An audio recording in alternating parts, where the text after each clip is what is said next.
کیا حضور صلی اللہ تعالی علیہ وسلم قیامت کے دن چند لوگوں کی شفاعت فرمائیں گے؟ اس حوالے سے ارشاد فرما دیں۔ چند لوگوں کی شفاعت نہیں کریں گے، نبی پاک صلی اللہ تعالی علیہ وسلم کی شفاعت تو بڑی عام شفاعت ہوگی۔ پہلی تو شفاعت کبریٰ ہوگی کہ جو پورے حشر کے میدان کے لوگ جتنے ہوں گے وہاں پہ سب کو ملے گی، اور وہ یہ ہوگی کہ جب حساب کتاب ہی شروع نہیں ہو رہا ہوگا اور لوگ اپنے ہی پسینوں میں بعض ڈوب رہے ہوں گے، بعض کے سینے تک پسینہ ہوگا، اور لوگ یہ تمنا کریں گے کہ ہمیں جہنم میں پھینک دیا جائے، یعنی وہ سمجھیں گے کہ شاید وہاں کچھ نہیں ہے، جہنم میں اتنی سزا نہیں، ہمیں وہاں پھینک دیا جائے، اس مشقت سے ہم نکل آئے۔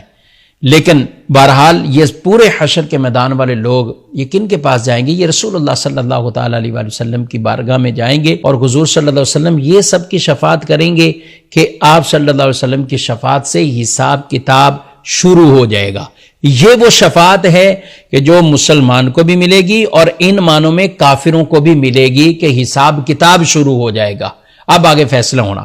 اس کے بعد بھی رسول اللہ صلی اللہ علیہ وسلم جو شفاعتیں فرمائیں گے، آپ نے فرمایا کبیرہ گناہ والوں کے لیے، کبائر والوں کے لیے میری شفاعت ہے۔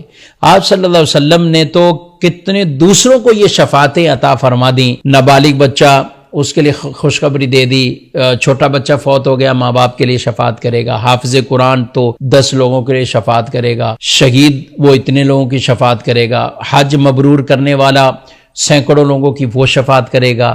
یہ تو ان کے لیے شفاعتیں بیان کی۔ وہ علماء دین جنہیں روک لیا جائے گا اور کہا جائے گا کہ تم یہاں ٹھہرو، جس کی تم شفاعت کرو گے ان کو اپنے ساتھ جنت میں لے کے جاؤ، یہ تو ان کے لیے شفاعت ہے۔ اولیاء صالحین شفاعتیں کریں گے۔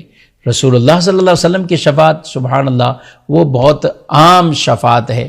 حضور صلی اللہ علیہ وسلم جب وہاں چاہیں گے، اور وہ کیا خوبصورت منظر ہوگا کہ میرے آقا صلی اللہ علیہ وسلم نے فرمایا کہ جب میں طویل ایک سجدہ اللہ کی بارگاہ میں کروں گا تو رب فرمائے گا ارفع راسک، اپنا سر اٹھاؤ اور مانگو، سل تعطا واشفع تشفع، مانگو عطا کیا جائے گا، شفاعت کرو شفاعت کی جائے گی۔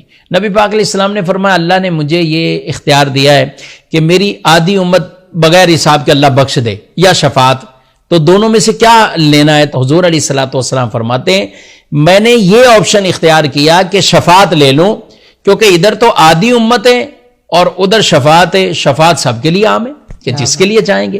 تو نبی پاک صلی اللہ علیہ وسلم کی شفاعت کوئی چند لوگوں کے لیے نہیں ہے، چند لوگوں کی شفاعت تو یہ اتنے عام آدمی کریں گے، حاجی صاحبان شفاعت کریں گے، علماء کریں گے، شہداء کریں گے، اور حافظ قرآن کریں گے، اور جن کو ان کو سب کو شفاعت